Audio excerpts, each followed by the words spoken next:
सलाम आदाब नमस्कार दोस्तों। आप लोगों को पता है कि हम लोग कल अपना जो है करंट अफेयर का सेशन कर रहे थे, लेकिन वो बीच में ही हमारा कट हो गया था, जिसकी वजह से हम लोग आगे कंटिन्यू नहीं कर पाए थे, है ना। वर्ल्ड टीवी डेट तक हमारा हुआ था, फिर उसके आगे हमें करना था। अब इसलिए हम लोग जो कवर कर रहे हैं वो करंट अफेयर सेशन जो हमारा बी ऑनर्स पॉलिटिकल साइंस हो गया, PLLB हो गया, ज्योग्राफी हो गया, सोशोलॉजी साइकोलॉजी हो गया, या हमारा सोशल वर्क हो गया, या BTTM BHM वगैरह हो गया, है ना। इस तरीके के जितने भी एंट्रेंस एग्ज़ाम हैं, और इवन आप देखेंगे जिस तरीके से जनरल टेस्ट वाला पेपर है तो उसमें भी ये सारी चीज़ें आपका कवर होता है। तो उस बिहाफ पे हम लोग जो है अपना करंट अफेयर सेशन कर रहे हैं, जिसमें GK GS को ऐड ऑन करके चल रहे हैं हम लोग। खैर, हम लोग थोड़ी देर टाइम लेंगे, है ना, 10 से 15 सेकंड, जब तक हम लिंक शेयर कर देते हैं। आप लोग भी अपने सर्कल में शेयर कर सकते हो। उसके बाद हम लोग अपना कंटिन्यू करेंगे, और कल के अलावा जो है, कल जो हमारा रह गया था उसको भी हम लोग करेंगे, और उसके अलावा जो हमारा आगे का है ना, उसको भी हम लोग कवर करेंगे। तो कुछ चीज़ें इसमें न्यू ऐड ऑन किया हो उसको भी हम लोग कवर करने की कोशिश करेंगे। फिलहाल आप लोगों को पता है कि हमारा जो है पेड कोर्स भी चल रहा है, जिसके बैच स्टार्ट हो चुके हैं, उसमें भी आप इनरोल हो सकते हैं। उसके भी क्लासेस जो है गूगल मीट पे जल्दी ही स्टार्ट हो जाएंगे, तो आप स्टार्ट कर सकते हैं। क्योंकि अगर आप स्टार्टिंग से रहते हैं तो बहुत सारी चीज़ों का आपको बेनिफिट होता है ना। इन चीज़ों का आपको ख्याल रखना चाहिए। उस हिसाब से आपको ज्वाइन करना है तो ज्वाइन कर सकते हैं। कॉन्टैक्ट नंबर डिटेल वगैरह आपको डिस्क्रिप्शन में मिल जाएगा। अगर आप चैनल पे नए हैं तो चैनल को सब्सक्राइब कर सकते हैं। यूनिप्रेप हब जाके आप टेलीग्राम पे भी ज्वाइन हो सकते हैं, इंस्टाग्राम पे भी आप ज्वाइन हो सकते हैं, क्योंकि इन सारी जगहों पे अगर आप रहते हैं तो आपको कई सारी चीज़ों का बेनिफिट होता है। जैसे क्विज़ वगैरह हो गया, लास्ट टाइम MCQ सीरीज़ वगैरह कई सारे होते हैं, तो वो सारी चीज़ों का आपको बेनिफिट मिलता है। आप ज्वाइन कर सकते हैं। बस हम लोग अपना स्टार्ट करते हैं, कंटिन्यू करते हैं। चलिए ठीक है। नहीं अदीबा, डेली क्लासेस हमारी यूट्यूब पे नहीं होगी, गूगल मीट भी होगा, है ना। इस चीज़ का याद रखिएगा। अभी हम यहाँ पे एक उन लोगों के लिए कर रहे हैं बेसिकली, जो लोग यहाँ पे न्यू हैं, है ना, जिनको कुछ भी आइडिया नहीं है चीज़ों का कि किस तरीके से हमारा कवर हो सकता है, ये सारी चीज़ें करंट अफेयर का कोई आइडिया नहीं है, उनके लिए, है ना। जो न्यू बच्चे हैं उनके लिए ये सारी चीज़ें। खैर, हम लोग अपना आगे बढ़ते हैं और देखते हैं। तो वर्ल्ड TB डे से रिलेटेड मैंने करा दिया था कि जो हमारा ट्यूबरकुलोसिस डे होता है, एक तरीके का डिजीज़ होता है, उसके अवेयरनेस के लिए हम लोग 24 मार्च को एवरी ईयर सेलिब्रेट करते हैं। तो लास्ट ईयर का जो थीम था, यानी 2024 का अगर आप लोग थीम देखिएगा तो yes we can and TB, ये हमारा थीम था। इससे आगे हम लोग अपना बढ़ते, आगे हमारा NTC, ये भी हम लोग कवर कर चुके थे, जो भी था हमारा NTS टाइगर कंजर्वेशन से रिलेटेड जो था, ये सारी चीज़ों को हम लोग कवर कर लिए थे। वाइल्ड लाइफ प्रोटेक्शन एक्ट जो था 1972, उसमें अमेंडमेंट होता है 2006 में, है ना। उसके बाद हम लोग क्या बनाते हैं, NTCA को बनाते हैं। खैर, हम लोग आगे बढ़ते हैं।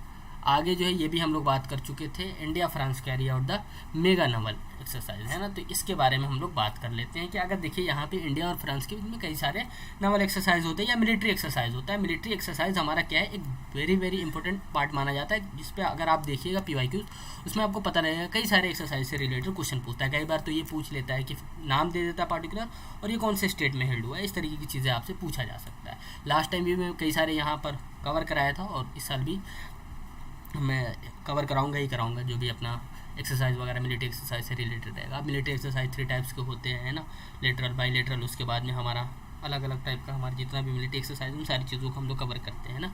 तो ये सारी चीज़ें हैं। तो फिलहाल अगर देखिएगा इंडिया और फ्रांस के बीच में, तो मेगा नवल एक्सरसाइज यानी इंडियन नेवी और उसके बाद में हमारे फ्रांस के जो नेवी, दोनों के बीच में हमारा एक्सरसाइज होने वाला है, जिसका नाम अगर आप लोग देखिएगा तो वरुणा एक्सरसाइज हम लोग बोलते हैं। तो इस तरीके से कई सारे एक्सरसाइज पूछ लेते हैं आपसे मिलिट्री एक्सरसाइज के बारे में। जैसे दे देगा कि डिजर्ट साइक्लोन जो है इंडिया और UAE के बीच में होता है ना, तो पूछ लेगा आपसे कि इंडिया किस कंट्री के साथ में करता है। उसके बाद में एक्सरसाइज साइक्लोन 1 है, इंडिया और इजिप्ट के बीच में होता है ना। एक्सरसाइज खंजार जो है हमारा इंडिया और किर्गिस्तान के बीच में होता है। सादा तनसीक वेरी वेरी इंपॉर्टेंट था लास्ट ईयर, इससे क्वेश्चन बनने के चांसेस थे, आप इसको चेक कर सकते हैं। सादा तनसीक जो था इंडिया और सऊदी अरबिया के बीच में हुआ था, और ये पूछा गया हुआ था कि कौन सी जगह पे हुआ था, तो राजस्थान में हुआ था। उसके बाद में धर्मागार्डिन जो है हमारा इंडिया और जापान के बीच में होता है। समुद्र लक्ष्मणा जो है इंडिया और मलेशिया के बीच में होता है। टाइगर ट्रम्प जो है इंडिया USA के बीच में होता है।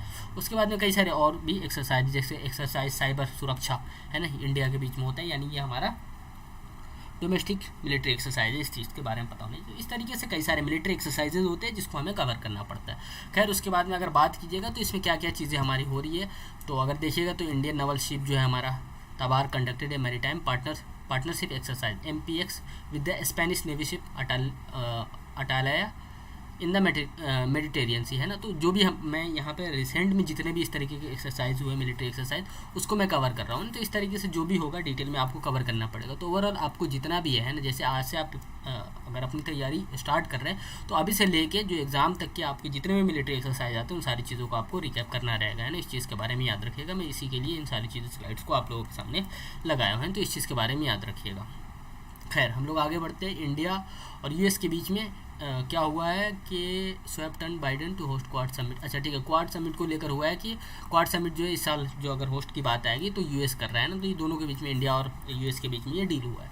खैर जो भी है इस तरीके की चीज़ें, अगर इंडिया और यूएसए के बीच में अगर कई सारे हिस्टोरिकल बैकग्राउंड देखेंगे आप, जिस तरीके से वहाँ पर यूरोपियन यूनियन जो था उसके हम लोग बैकग्राउंड को देखें, उसी तरीके से इंडिया और यूएसए के बीच में देखेंगे तो कई सारी चीज़ें हैं जिसको आपको अभी से ध्यान रखना पड़ेगा। तो यूएसए और इंडिया के बीच की जो भी चीज़ें आज से होती है उसको आपको ध्यान में रखना पड़ेगा। जैसे यहाँ पर देखिएगा तो basic exchange and cooperation agreement, जिसको हम लोग बी का बोलते हैं ना। तो ये एग्जाम पॉइंट ऑफ व्यू से बहुत ज़्यादा इंपॉर्टेंट है कि बी का जो है कब हुआ था, 2020 में हुआ था, और इंडिया और यूएसए के बीच में। अब इंडिया और यूएसए के साथ में कई सारे एक्सरसाइज होते हैं, जैसे आप देखिएगा युद्ध अभ्यास हमारा मिलिट्री एक्सरसाइज है, वज्र प्रहार है, मालाबार है, रिमपैक है, कई सारे और भी है मिलिट्री एक्सरसाइज, ठीक है। तो इस तरीके कई सारे और भी एक्सरसाइज है जिसके बारे में आपको पता होना चाहिए ऑब्वियसली, है ना। अभी हमारे क्या है कि नरेंद्र मोदी जो है यूनाइटेड नेशन में जनरल असेंबली को होस्ट करेंगे, है ना। इस चीज़ के बारे में वहाँ पर स्पीच देंगे। तो इस तरीके की जो भी चीज़ें आप ऑब्वियसली हम लोग यूएन कर रहे होंगे तो वहाँ पर उनके स्ट्रक्चर को हम लोग देखेंगे कि जनरल असेंबली है किस तरीके से, उसके 6 मेन ऑर्गन्स है, फिर उसके बाद में स्पेशल ऑर्गेनाइजेशन है, उनको भी उन सारी चीज़ों को हम लोग कवर करते हैं। तो इस तरीके से चीज़ें हैं जिसको आपको कवर करना पड़ेगा। ये करंट अफेयर के लिए मैं आप लोगों के लिए एक बेस तैयार करने के लिए कि किस तरीके से आप अगर करंट अफेयर करते हैं, खुद से भी करते हैं, अगर न्यूज़पेपर देखते हैं या कोई अदर चैनल जिससे आप लोगों को लगता है कि करना चाहिए तो आप उसको कवर कीजिए, लेकिन इस तरीके से चीज़ों को ध्यान में रखते हुए। तो कल वाली सेशन यानी जो मैंने लिया था जो बीच में ख़त्म हो गया था, और अभी आज वाली सेशन, ये सब बहुत ज़्यादा आपको हेल्प करने वाला है। इसी को आप अपना बेस बना के इसी बेसिस पे आप चीज़ें कर सकते हैं। अभी आपको पता है कि ओलंपिक हुआ, ओलंपिक के बाद में अभी पैरा ओलंपिक हुआ, तो जहाँ ओलंपिक होता है वहीं पर पैरा ओलंपिक होता है। तो यहाँ पर बेसिकली आपको कई सारी चीज़ों का ध्यान में रखना पड़ता है कि टॉप कंट्री कौन था जो सबसे ज़्यादा मेडल लेके आया। तो चाइना था, उसके साथ साथ जो है टॉप 5 आप रख लीजिए। दूसरे नंबर पर ब्रिटेन था, यूएसए था, 3rd पे नीदरलैंड, 4th पे था, 5th पे ब्राज़ील था, और 18th नंबर जो है हमारा इंडिया का आया पैरा ओलंपिक में, है ना। तो इंडिया के पास में 7 गोल्ड आया, ये भी याद रखना पड़ेगा क्योंकि यहाँ पे आपको दिख रहा होगा कि 7 जो है गोल्ड आया हमारा, है ना। 1 मिनट, 7 हमारा गोल्ड आया है, उसके बाद में सिल्वर 9 आया है, 13 हमारे पास ब्रोंज आया है। टोटल अगर देखिएगा तो 29 मेडल जो है हमारे पास में आया है। तो इस तरीके से जितनी भी चीज़ें आपको कवर करना पड़ेगा। करंट अफेयर अदीबा, तुम लास्ट ईयर शायद पेपर दिए थे ना, ठीक है। अब यहाँ पर एक चीज़ और है कि रिसेंट में आप लोग देखते होइएगा कि एआई से कई सारे क्वेश्चन आते हैं। जैसे लास्ट ईयर भी एक क्वेश्चन आया था, है ना, बार्ट से रिलेटेड आया था, है ना। तो वहाँ पर भी मैंने बताया था कि सुंदर पिचाई वाला और माइक्रोसॉफ्ट, वो सारी चीज़ें था। उसी तरीके से अगर देखिएगा तो first legally binding AI treaty, है ना। तो ये पूछा जा सकता है कि first legally binding AI treaty जो है कौन कौन मिलकर किया है ना, कौन कौन सी कंट्री। तो इसमें याद रखिएगा US, European union and UK, ये 3 कंट्री मिलके इन्होंने पूरा एक लॉ बनाया है कि आप इसका मिसयूज़ नहीं कर सकते, है ना। जिस तरीके से एआई का बहुत ज़्यादा मिसयूज़ हो रहा था, है ना। अब क्या चीज़ें हैं जो ह्यूमन राइट्स के अगेंस्ट पे जाके चीज़ें कर सकते हैं आप एआई से, है ना। कोई मर गया हुआ है उसका मिसयूज़ किया जा रहा है, ख़ासतौर से जो आर्टिस्ट होते हैं ना, जो बड़े बड़े पर्सनैलिटी हैं, उनका मिसयूज़ किया जा रहा था एआई के ज़रिए। तो ये सारी चीज़ें बहुत सारी चीज़ें और भी हो रही थी। तो इन्होंने क्या किया है, लीगली बाइंडिंग ट्रीटी किया है कि इस तरीके की चीज़ें नहीं होंगी, उनकी एक लिमिटेशन सेट किया है। और साथ ही साथ ये भी बताया है कि आप इसको कॉर्पोरेट में कितना यूज़ कर सकते हैं ना, पर्सनल लाइफ में कितना यूज़ कर सकते हैं, प्रोफेशनल लाइफ में कितना यूज़ कर सकते हैं। ऑब्वियसली अगर कोई स्किल्स है जिसके लिए, है ना, एक किसी ह्यूमन बीइंग की ज़रूरत है, अगर उस काम को एआई कर दे रहा है तो ऑब्वियसली आपके लिए काम आसान तो हो जाएगा, लेकिन उससे ज़्यादा क्या है कि वो हमारा जो है ना कुछ ह्यूमन के भी राइट्स है उसके अगेंस्ट में जा रहा है। तो ये सारी चीज़ों को लेकर इनका पूरा अपना हुआ है, उसके बेसिस पे ट्रीटी हुआ है बेसिकली यूएस और यूरोपियन यूनियन एंड यूके के बीच में, ये तीनों मिलकर ये बना है। अभी फ़िलहाल देखिएगा तो इंडिया में इस तरीके का कुछ भी नहीं है ना, इंडिया में इसका अभी सबसे ज़्यादा मिसयूज़ हो रहा है। तो इस तरीके से कुछ भी नहीं हुआ है। आने वाले समय में इंडिया भी इस पे काम करेगा, है ना। इस चीज़ के बारे में याद रखिएगा। G7 जैसे कंट्रीज़ है, ये सारे लोग भी एआई से लीगली बाइंडिंग होने के लिए ट्रीटी वगैरह इन सारी चीज़ों पे काम कर रहे हैं। बाराखा न्यूक्लियर एनर्जी प्लांट, ये बहुत ज़्यादा इंपॉर्टेंट है क्वेश्चन, है ना। इस तरीके की चीज़ें जो भी आती हैं ना, तो अभी ये देखिएगा कि क्या हुआ है कि यूएई अभी डिक्लेयर किया है कि उसने अरब वर्ल्ड का फर्स्ट न्यूक्लियर पावर प्लांट जो है उसको कंप्लीट कर लिया है ना। तो ये पूछा जा सकता है आपसे कि अरब वर्ल्ड का फर्स्ट न्यूक्लियर पावर प्लांट जो है कहाँ लोकेटेड है, तो बाराखा, ठीक है, ये बाराखा में है ना, Barakah nuclear energy plant according to the Emirates nuclear energy corporation. अब ये भी क्वेश्चन आपसे एक पूछा जा सकता है कि रिसेंटली जो है बाराखा न्यूक्लियर एनर्जी प्लांट जो है इसको अरब वर्ल्ड का फर्स्ट न्यूक्लियर पावर प्लांट जो है किसने कंसिडर किया है या किसने डिक्लेयर किया है, तो याद रखिएगा ये न्यूक्लियर एनर्जी कॉर्पोरेशन जो है ENEC है ना, emirates nuclear energy corporation. Arab world basically nuclear plant पे बहुत ज़्यादा वर्क कर रहा है और इस पे क्वेश्चन पूछने के चांसेस है। और इंडिया और UAE के बीच की जो रिलेशन है उस बेसिस पे अगर आप देखिएगा IR को, इंटरनेशनल रिलेशन को, तो उस पर बहुत सारे हमारे क्वेश्चन बनने के चांसेस होते हैं, जिसकी बेसिस पे इन सारी चीज़ों को भी आपको ध्यान में रखना पड़ता है। तो ये था। और उसके अलावा हाँ, अब एक और रैंकिंग आया है कि पूरे दुनिया में है ना, पूरे वर्ल्ड में सबसे ज़्यादा जो अगर हम देखा जाए तो हम लोग क्या है कि प्लास्टिक के पॉल्यूटर है ना, इंडिया का रैंकिंग जो है उसमें सबसे ज़्यादा है ना, प्लास्टिक पॉल्यूटर में अगर देखा जाए तो इंडिया फर्स्ट नंबर पे आता है। तो ये एक बैड न्यूज़ है ना, तो इसमें रैंक 1 आया है इंडिया को। तो ये पूछा जा सकता है कि वर्ल्ड में सबसे ज़्यादा जो है प्लास्टिक पॉल्यूटर कंट्री कौन है, तो याद रखिएगा इंडिया है ना, इस चीज़ के बारे में याद रखिएगा। एक्चुअली में एक मैगजीन रिलीज़ होता है जो इस पर बेसिकली काम करता है, तो उन्होंने इसको रिलीज़ किया। तो इस तरीके की जो भी रैंकिंग वगैरह आता है इन सारी चीज़ों को भी आपको ध्यान में रखना पड़ेगा। जैसे फर्स्ट हो गया है ना, फर्स्ट पे इंडिया आ गया है ना प्लास्टिक पॉल्यूटर में, उसी तरीके से अरब वर्ल्ड का अगर देखिएगा तो न्यूक्लियर पावर प्लांट जो है बाराखा न्यूक्लियर एनर्जी प्लांट है। इस तरीके की जो भी चीज़ें हैं, फर्स्ट 3 कंट्री US, UAE और UK जो है लीगली बाइंडिंग AI ट्रीटी करते हैं। तो इस तरीके first in world, first in India, इस तरीके की चीज़ें जो भी होती है फर्स्ट इन वर्ल्ड, ये सारी चीज़ें कवर हो जाता है। ठीक है, तो ये सारी चीज़ें थी। आगे हम लोग चलते हैं। अब आप लोगों को पता है कि जो भी हमारे स्कीम्स होते हैं, प्रोजेक्ट होते हैं, उससे भी क्वेश्चन अच्छे खासे पूछे जाते हैं। तो जल संचय जन भागीदारी इनिशिएटिव, इसमें एक्चुअली में क्या होता है कि इसको एक इनिशिएटिव लिया गया है कि आप जितने भी हमारे देखेंगे कि रेन वाटर वगैरह हो तो वो हमारा एक तरीके से वेस्ट जा रहा है ना, तो उसको रिजर्व करने की, कंजर्व करने की बातें चल रही है। उसको लेकर 24,800 है ताकि जो भी रेन वाटर है उसको हम लोग कंजर्व कर पाए। तो एक अच्छा इनिशिएटिव है। ये में भी आपसे पूछा जा सकता है कि कौन से मिनिस्टर ने इसको लॉन्च किया था, इस प्रोग्राम को लॉन्च किया था। तो इस तरीके के क्वेश्चन आपको ध्यान में रखने पड़ेंगे। देखिए स्कीम्स एंड प्रोजेक्ट से बहुत डीप जाकर क्वेश्चन पूछता है, जिसमें मैं पहले भी कई सारे सेशन को कवर करा चुका हूँ। तो उन सारी चीज़ों को आपको ध्यान में रखना पड़ेगा। ठीक है, तो ये पूछा जा सकता है कि जनसंचय जन भागीदारी इनिशिएटिव किस चीज़ से रिलेटेड है, किसके हार्वेस्टिंग से रिलेटेड है।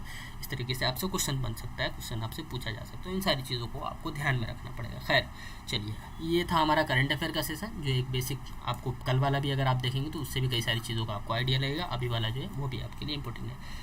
ठीक है, एक एक करके क्वेश्चन देख लेते हैं। अगर आप लोगों का कुछ भी क्वेश्चन हो तो आप यहाँ पर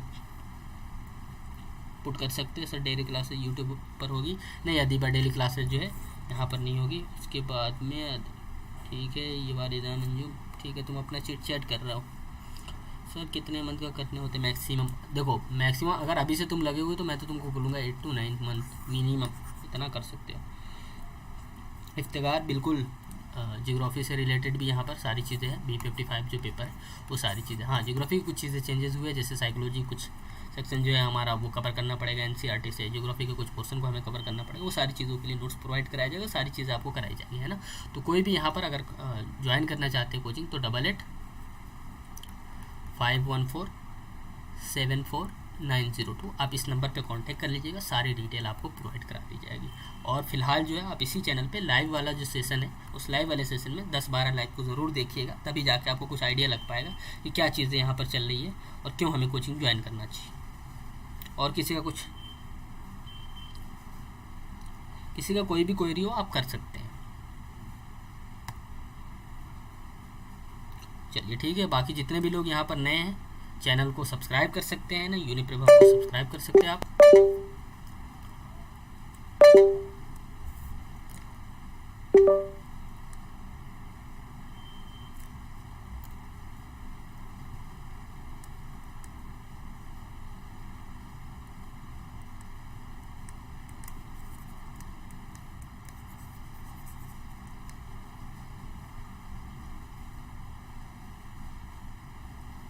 चलो ठीक है, किसी का कोई डाउट नहीं है हमारे हिसाब से।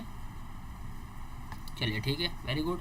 जो लोग भी यहाँ पर वीडियो देखें, वीडियो को लाइक भी कर सकते हैं, शेयर भी कर सकते हैं ना, स्टार्टिंग है थोड़ा सा। Thank you for watching everyone. कोई भी डाउट हो, कोई भी क्वेरी हो आप चैट बॉक्स में भी लिख सकते हैं, और उसके बाद में वीडियो